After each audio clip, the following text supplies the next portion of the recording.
राधे राधे दोस्तों। आज हम सुनाएंगे दो ठगों की कहानी। रामपुर नामक गांव में रघु नाम का एक ठग रहता था। लोगों को बेवकूफ बनाकर उनसे रुपया पैसा ठगता रहता था। अपने गांव के सभी लोगों को उसने ठग लिया था। किसी न किसी तरीके से ठगे हुए लोग उससे अब दूर ही रहते थे। रघु जिस रास्ते जाता लोग वो रास्ता ही बदल देते थे। अब रघु का धंधा चौपट सा हो गया था। एक दिन उसकी पत्नी ने उससे कहा, सुनो जी, घर में राशन पानी खत्म हो गया है। अगर आप जल्दी ही किसी को ठग कर नहीं लाए तो हमारे भूख मरने की नौबत आ जाएगी। तो आप जाओ और किसी को ठग कर लेकर आओ। सुनकर रघु बोला, अरे भाग्यवान, अपने गांव में तो मुझे सभी पहचानने लगे हैं। अपने गांव में तो अब कोई बेवकूफ बनेगा नहीं। सो मुझे पास के गांव में जाकर लोगों को बेवकूफ बनाना पड़ेगा। चल ठीक है, मैं अभी जाता हूँ और कोई नई जुगत भिड़ाता हूँ। इतना कहकर रघु उठा। थोड़ी देर सोचता रहा। फिर कुछ सोचकर उसने अपनी पत्नी की अलमारी खोली तो वहां उसे एक पीतल की मूर्ति दिखाई दी। अब रघु ने मूर्ति लेकर कुछ सोचा और मूर्ति को कपड़े में लपेटकर अपनी जेब में रख लिया और जा पहुंचा एक सुनार के पास। सुनार से रघु ने कहा, भैया, यह मूर्ति थोड़ी पुरानी हो गई है, इस पर जरा सोने का पानी तो चढ़ा दो।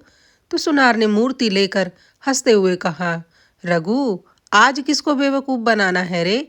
आज किसको ठगना है इस मूर्ति से? तो रघु ने लज्जित होते हुए कहा, नहीं भैया, ठगी का धंधा अब मैंने छोड़ दिया है। ये तो मेरे घर की मूर्ति थी, थोड़ी पुरानी जैसी हो रही थी, तो मैंने सोचा क्यों न इस पर सोने का पानी चढ़ाकर चमका दिया जाए। सुनार हंसते हुए सोने का पानी चढ़ाने लगा। जब मूर्ति पर पानी चढ़ गया तो उसने रघु को दे दी। रघु ने मूर्ति को देखा, बिल्कुल सोने की तरह चमक रही थी। मजाल भली कि कोई पहचान ले कि यह पीतल की पुरानी मूर्ति है। रघु ने अपनी मूंछों पर ताव दिया और अपनी पत्नी को उधार लाकर राशन देकर बोला, तुम खाना बनाओ, मैं किसी को ठग कर लाता हूँ। इतना कहकर रघु कुछ सोचते हुए वहां से रामपुर बाजार की तरफ चल दिया। रामपुर में एक छोटा सा बाजार लगता था जहां से लोग हफ्ते भर की सब्जी और अन्य सामान लेकर आते थे। रघु वहीं पर एक कोने में खड़ा होकर शिकार का इंतजार करने लगा। थोड़ी ही देर में उसे एक आदमी दिखाई दिया जिसने सर पर एक मटका रखा हुआ था और वो जोर जोर से आवाज लगा रहा था, देसी घी ले लो, देसी घी ले लो। रघु ने उसको अपने पास बुलाया और पूछा, क्या भैया, इसमें सचमुच घी है क्या? तो उस आदमी ने कहा, हाँ भैया, प्योर देसी घी है। आपने कभी खाया नहीं होगा इतना शुद्ध घी। तो रघु ने कहा, भैया, मेरी पत्नी बड़ी बीमार है और डॉक्टर ने उसको घी खाने के लिए बोला है। शरीर में कमजोरी भी बहुत आ गई है ना, सो तुम ये घी मुझे दे दो, भगवान आपका भला करे। वह आदमी जो सिर पर मटका लेकर घूम रहा था, उसका नाम चंदू था। चंदू बोला, ठीक है भैया, ले लो, हम तो बेचने के लिए ही आए हैं। तो रघु ने कहा, भैया, इस समय मेरे पास पैसे नहीं हैं, तुम थोड़ी दया करो। मेरे पास ये सोने की मूर्ति है और भैया, यह हमारी पुश्तैनी मूर्ति है। मैं इसे बेचना तो नहीं चाहता था, पर मजबूरी ऐसी आन पड़ी कि यह मुझे बेचनी पड़ रही है। तुम यह मूर्ति ले लो और घी का मटका मुझे दे दो। चंदू ने सोचा, सौदा कोई बुरा तो नहीं है। चंदू ने झट से हामी भर दी और बोला, ठीक है भैया, तुम्हारी पत्नी बीमार है, सो मैं दिए दे रहा हूँ। ये लो, तुम ये घी ले जाओ और भाभी की अच्छे से सेवा करना। भगवान करे भाभी जल्दी स्वस्थ हो जाएंगी। अच्छा, मुझे ये तो बताओ कि तुम रहते कहाँ हो? भैया, यहीं रामपुर में अमर गली में रहता हूँ, कभी आओ तो मिल के आना। चंदू ने कहा, ठीक है भैया, उधर आया तो आपसे मिलने जरूर आऊंगा। फिर रघु ने चंदू से पूछा, और भैया तुम कहाँ रहते हो? तो चंदू ने कहा, मैं यहीं पास के सोनपुर गांव में रहता हूँ। अरे वाह भैया, हमारे तो गांव भी आसपास हैं। इतना कहकर रघु ने चंदू से घी का मटका ले लिया और चंदू ने मूर्ति ले ली और दोनों अपने अपने रास्ते चल दिए। घर पहुंचकर रघु खुश होते हुए बोला, अरे भाग्यवान, खाना बना के नहीं, जल्दी से थाली लगा दो, पेट में चूहे दौड़ रहे हैं। और देखो मैं ये क्या लेकर आया हूँ। रघु की पत्नी ने थाली लगाते हुए कहा, चहक तो ऐसे रहे हो जैसे अकबर का खजाना मिल गया हो। भाग्यवान, कुछ ऐसा ही समझ लो। अब जल्दी से खाना लगा दो, पेट में चूहे दौड़ रहे हैं। अब बता भी दो, इस मटके में क्या है? तो रघु बोला, अरे भाग्यवान, इसमें शुद्ध गाय का देसी घी है, जो तूने पहले कभी नहीं देखा होगा। जरा आज खाने में भर के देसी घी डाल दे। बहुत दिनों से रूखा सूखा ही खा रहे हैं। आज देसी घी मिला है तो रोटियां बिल्कुल तर कर देना। रघु की पत्नी ने थोड़ा सा घी एक चम्मच से लेकर सब्जी में डाल दिया और रोटी पर लगा दिया। रघु जैसे ही खाने बैठा तो बोला, अरे भाग्यवान, घर में घी का मटका भरा पड़ा है और कंजूसी करके एक ही चम्मच घी डाल रही है। जरा चमचा भर के डाल। अब रघु की पत्नी ने बड़ा चमचा लिया और मटके में गहरा डुबोकर भरकर चमचा रघु की सब्जी में डाल दिया। अब रघु ने जैसे ही घुलाकर सब्जी का निवाला मुंह में डाला तो उसका जायका खराब हो गया। उसने कहा, यह क्या गोबर जैसा घी है, और मुंह से उसने खाना थूक दिया। रघु ने उठकर मटके में देखा तो क्या देखता है, ऊपर बस एक घी की परत लगी है, बाकी नीचे गोबर भरा हुआ है। रघु ने अपना सिर पीट लिया और बैठ गया। पत्नी ने हंसकर कहा, आज तो ठग को महाठग मिल गया। बड़ा अपने आप को ठग समझते थे, आज तो आपको ही किसी ने चूना लगा दिया। रघु की पत्नी ठाका लगाकर हंस पड़ी। रघु को उसकी पत्नी की हंसी बड़ी सूल सी चुभ रही थी, पर बेचारा कुछ न कह सका। उधर चंदू पीतल की मूर्ति को लेकर अपनी पत्नी के पास पहुंचा और बोला, अरे भाग्यवान, जरा इधर तो आओ।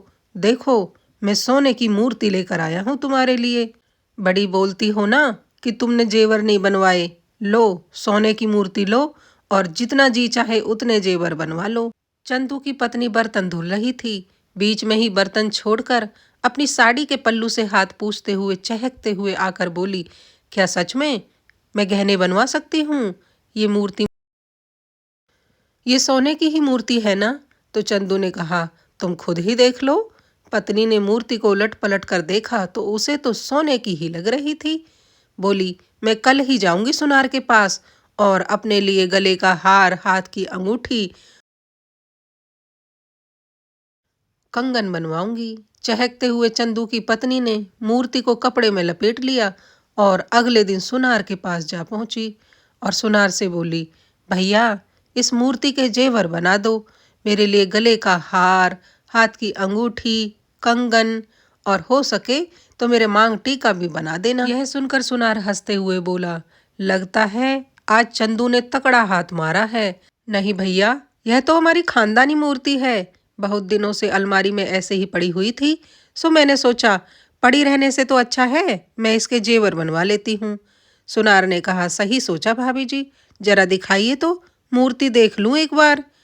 अब सुनार ने मूर्ति को उलट पलट कर देखा और जोर से ठांका लगाकर बोला, भौजाई, लगता है आज तो चंदू को ही किसी ने ठग लिया है। जो दुनिया को चूना लगाता है, आज उसको किसी ने चूना लगा दिया। चंदू की पत्नी को सुनार की हंसी सूल सी चुभ रही थी। वह झटपट मूर्ति लेकर वहां से निकल गई और पूरे रास्ते चंदू को कोसते हुए चली जा रही थी। घर पहुंचकर उसने चंदू पर बरसते हुए कहा, बेवकूफ बनाने के लिए तुम्हें मैं ही मिली थी क्या? पीतल की मूर्ति देकर मेरी बेइज्जती करवा दी सुनार के सामने। क्या कह रही हो? ऐसा कैसे हो सकता है? चंदू ने चौंकते हुए कहा। तो उसकी पत्नी ने मूर्ति उसे दिखाते हुए कहा, ये खुद ही देख लो, पीतल की है, सोने का पानी बस हो रहा है। यह देखकर तो जैसे चंदू के तन बदन में आग लग गई। बड़ा ही क्रोधित होते हुए बोला, उसकी यह हिम्मत कि मुझसे होशियारी करे। चंदू तो अपने आप को बड़ा होशियार समझता था, आज उसकी होशियारी पर किसी और की होशियारी भारी पड़ गई। यह बात चंदू को हजम नहीं हो रही थी, सो गुस्से में लाठी उठाकर बोला, आज उसे अच्छा सबक सिखाऊंगा, छोड़ूंगा नहीं साले को। मुझसे होशियारी? इतना कहकर चंदू घर से लाठी लेकर निकल गया रघु को सबक सिखाने। गुस्से में तमतमाया हुआ चंदू रघु के गांव की तरफ चलता जा रहा था। जब वह आधा रास्ता पार कर चुका तो उसके मन में विचार आया, अगर उसने मेरे साथ बुरा किया है तो मैंने ही कौन सा उसके साथ अच्छा किया है? उसने मुझे ठगा, मैंने उसे ठगा, हिसाब बराबर। अब इसमें गुस्सा करने वाली ही कौन सी बात है? जैसे ही वो वापस जाने के लिए मुड़ा, उसे ख्याल आया, अब मैं यहाँ तक आ ही गया हूँ तो क्यों ना रघु से मिलकर ही चलूं? उसने पता तो बता ही दिया था। अब वो उसके घर जा पहुंचा। दरवाजा खटखटाया। रघु ने दरवाजा खोला सामने चंदू को देखकर खुश होते हुए बोला, अरे चंदू भाई तुम, आओ अंदर आओ। और अपनी पत्नी से कहा, अरे भाग्यवान, देखो तो जरा कौन आया है। वही भैया आए हैं जिन्होंने हमें घी का मटका दिया था। भैया के लिए तनिक खाना तो बनाओ। रघु की पत्नी खाना बनाने बैठ गई। 2 थाली सजाकर दोनों के सामने रख दी। रघु ने कहा, अरे भाग्यवान, रूखा रूखा खाना क्यों रखती हो? जरा सब्जी में घी तो डालो। मटका भरा हुआ रखा है घी का, फिर भी मेहमान को रूखा रूखा खाना दे रही हो। रघु की पत्नी उठी, 1 चमचा भरकर घी ले आई और चंदू की सब्जी में पलट दिया। चंदू ने जैसे ही निवाला मुंह में डाला, उसका स्वाद खराब हो गया, पर थूक भी न सका क्योंकि ये उसी की तो करामात थी। उसे मजबूरन वही गोबर वाला खाना खाना पड़ा। रघु यह देखकर मंद मंद मुस्कुरा रहा था कि तू मुझसे होशियारी कर रहा था, अब ये गोबर वाला घी तुझे ही खाना पड़ रहा है बेटा। थोड़ी देर बाद जब उसने जैसे तैसे खाना खाया तो बोला, मैं अब चलता हूँ। तो रघु ने कहा, नहीं भैया, रात हो गई है, सवेरे जाना, अभी इस वक्त तो मैं ना जाने दूंगा। अब चंदू को मजबूरन रघु के घर रुकना ही पड़ा। रघु ने चंदू के लिए बिस्तर लगाया, दोनों सो गए। सुबह हुई, चंदू जल्दी से उठकर निकलना चाहता था तो रघु ने कहा, ना भैया ना, ऐसे थोड़ी ना जाओगे, नाश्ता करके जाओगे। अरे सुनती हो भाग्यवान, भैया के लिए नाश्ता बनाओ। थोड़ी देर बाद ही रघु की पत्नी 2 थाली लगाकर ले आई तो रघु ने कहा, अरे भाग्यवान, तुम्हें रात भी बोलना पड़ा था, अभी फिर बोल रहा हूँ। अरे मेहमान के लिए थोड़ा घी तो डालो सब्जी में। तो रघु की पत्नी ने चमचा भरकर वही गोबर वाला घी फिर से डाल दिया चंदू की सब्जी में। अब चंदू को एक बार फिर से गोबर वाला घी खाना पड़ा। बस किसी तरह कलेजे पर पत्थर रखकर चंदू ने वो खाना खत्म किया। अब चलते वक्त चंदू ने रघु से कहा, चंदू भाई, मुझे यह देखकर बड़ी खुशी हुई कि मेरे घी से तुम्हारी पत्नी ठीक हो गई है। तो रघु ने कहा, हाँ भैया, देख रहे हो ना, बिल्कुल भली चंगी हो गई है 2 ही दिन में आपका दिया हुआ घी खाकर। आपका बड़ा बड़ा एहसान है चंदू भैया हम पर। अब चंदू जाते हुए बोला, ठीक है रघु भैया, अब मैं चलता हूँ।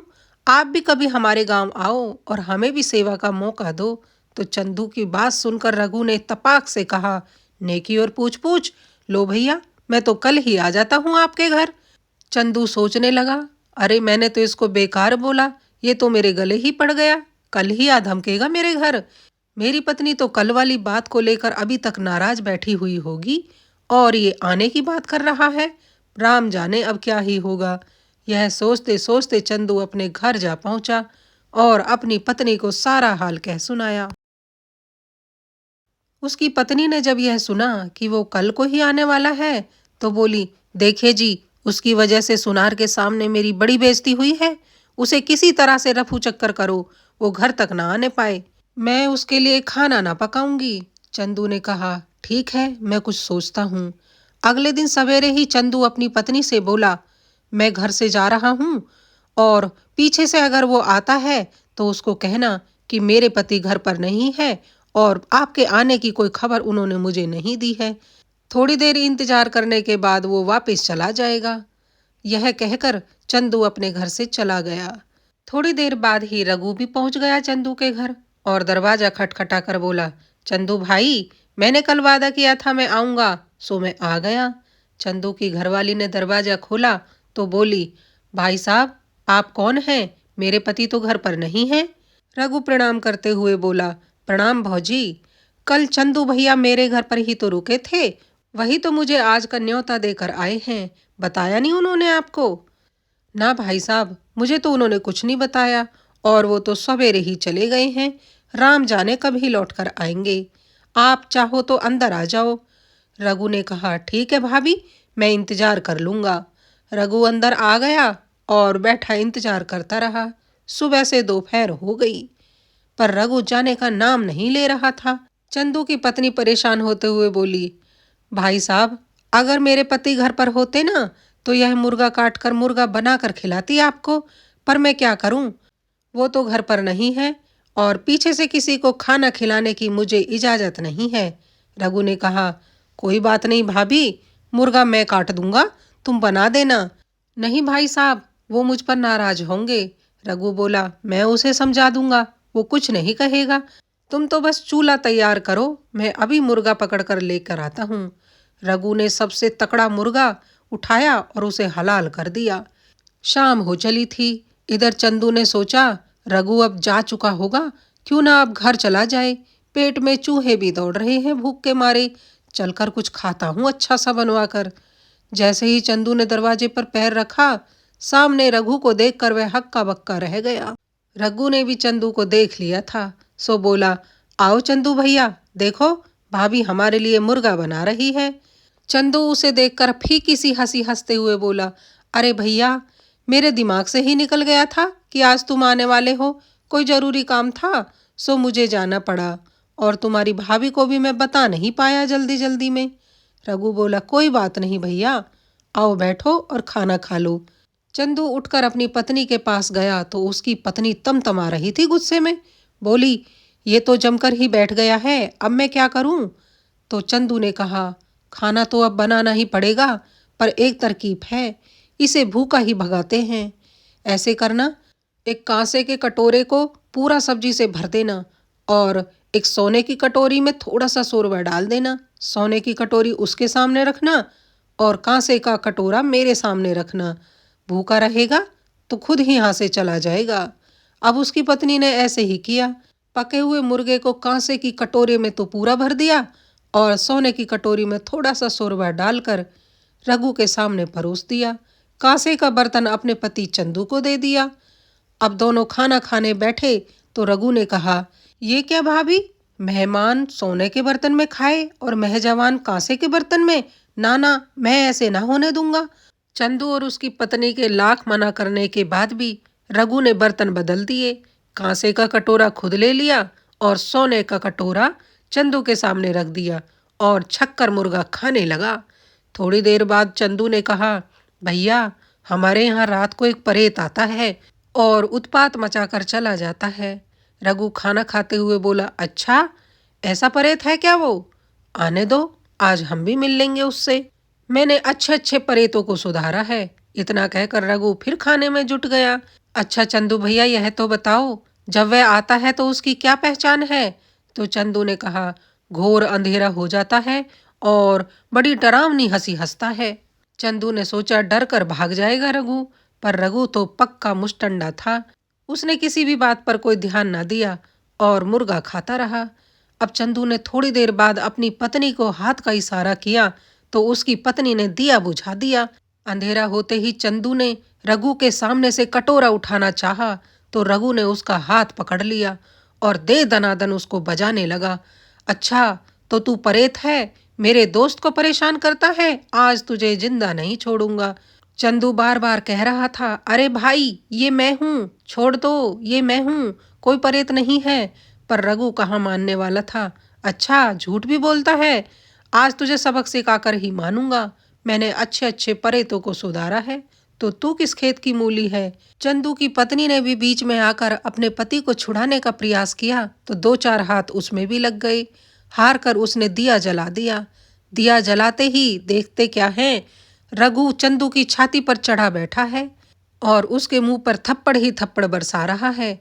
उसकी पत्नी ने भागकर कहा, माफ कीजिए, छोड़ दीजिए मेरे पति को, ये कोई परेत वरेत नहीं है, हमने तो बस आपको यहाँ से भगाने के लिए चाल चली थी।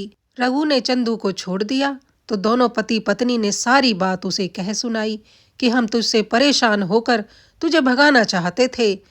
अच्छा भाई, मुझसे पंगा, देख लिया ना मुझसे पंगा लेने का नतीजा, आगे से मुझसे दूर ही रहना। रघु ने रामपुर का बाजार मेरा इलाका है, मेरे इलाके में भी मत आना, मैं तुझे देख ना लूं उधर घूमते हुए और तेरे इलाके में मैं ना आऊंगा।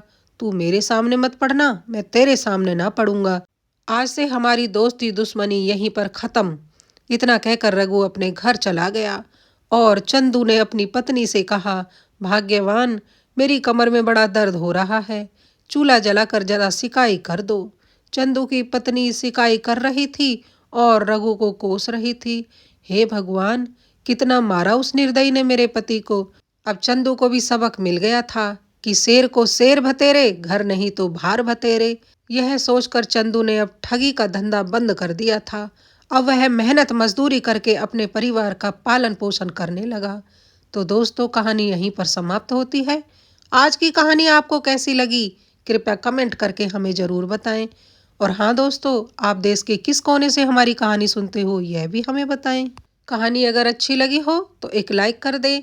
चैनल पर पहली बार आए हैं तो चैनल को सब्सक्राइब कर लें। सभी खुश रहें, स्वस्थ रहें, सबके अन्न धन भंडार भरे रहें। इसी प्रार्थना के साथ मैं सीमा यदुवंशी आप सबसे विदा लेती हूँ। राधे राधे।